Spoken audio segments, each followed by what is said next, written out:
உண்மையில் யார் இந்த பம்பை நதி தெரியுமா? எந்த கடவுள்களுக்கும் பயப்படாத மக்கள் கூட ஐயப்பனின் பெயரை கூறினாலே அச்சம் கொள்வர்.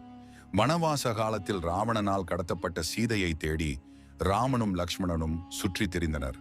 அப்போது ஓய்வெடுக்க மதங்க முனிவரின் ஆசிரமத்திற்கு சென்றனர். அங்கு நீலி என்னும் தாழ்த்தப்பட்ட இனத்தை சேர்ந்த பெண் இருந்தார்.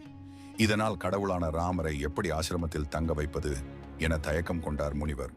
முனிவரின் எண்ணத்தை அறிந்த ராமர் கடவுளின் முன், மனிதர்களாகிய அனைவரும் சமமே, இதனால் எது குறித்தும் தயங்க வேண்டாம் என்று கூறிய ராமர், இனி அனைவரும் போற்றும் வண்ணம் உனக்கு ஒரு பெயரை தருகிறேன், நீ அழகான நதியாக மாறுவாய் என நீலிக்கு ஆசி வழங்கினார்.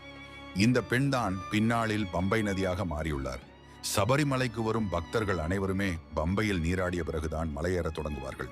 வற்றாத ஜீவ நதியாக இன்று வரை கேரளாவையும் வாழ வைத்து சென்று வரும் பக்தர்களின் பாவங்களை போக்கும் புண்ணிய நதியாக பம்பை ஆறு விளங்குகிறது.